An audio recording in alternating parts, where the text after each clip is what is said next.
ça, c'est tous mes favoris du mois d'octobre. J'ai découvert plein de produits. Faut trop que je vous en parle. Déjà, est-ce qu'on peut commencer par ce lip combo s'il vous plaît? C'est deux teintes des lip contour stain de chez Huda Beauty. Je suis fan de ce duo. Je le trouve magnifique. La tenue est excellente. Les couleurs sont trop belles. Par contre, c'est des produits qui sont durs à utiliser, je trouve. Faut vraiment de l'entraînement. Ils sèchent super vite. C'est limite impossible à estomper. Toujours en produit pour les lèvres, j'ai découvert les crayons Maybelline, notamment la teinte Let's Bounce 02. On est sur un marron nude juste magnifique pour faire le contour des lèvres. Et honnêtement, je trouve qu'il a une très bonne tenue. Bien évidemment que je vous le présente ce mois-ci. Le fond de teint de chez Yepoda que j'ai pu découvrir, c'est littéralement le meilleur fond de teint que j'ai pu tester. Et honnêtement, je ne pensais pas vous dire ça, mais The Dewy Day de chez Yepoda, il est incroyable. Je l'ai actuellement sur la peau, hyper naturel sur la peau. Il n'y a pas d'effet gras, lumineux, glowy. J'ai la teinte N3N. Honnêtement, le shade match est parfait. J'ai un SPF 30, donc c'est clairement un gain de temps. C'est pas une collab, je vous le conseille réellement, surtout si vous voulez un teint naturel. On voit pas que vous êtes maquillé. Ça, banger. En mascara, j'en ai un nouveau que j'ai pu tester ce mois-ci. J'étais trop intriguée de la brosse. C'est le Twist Lift and Freeze chez Bourjois. Ils promettent une tenue de 36 heures. Première étape, vous l'utilisez comme ça et ensuite vous la twistez.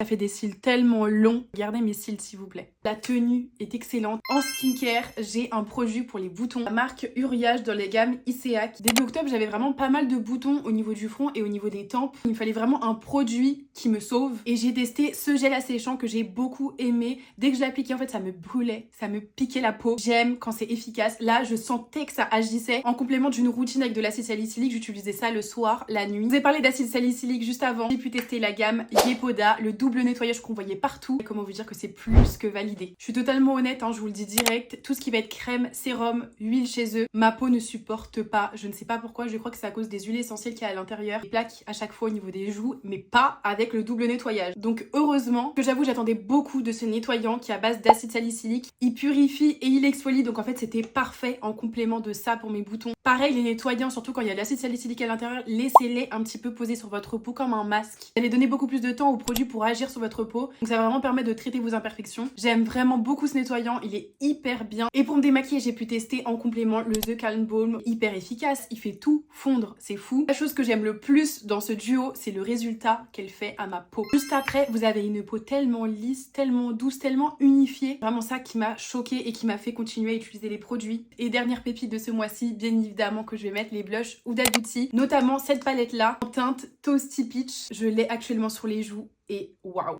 J'ai appliqué toutes les teintes aujourd'hui, juste admirer la beauté des blushs. Si vous cherchez une palette de blush qualitative, pas trop pigmentée, facile à utiliser, Huda Beauty.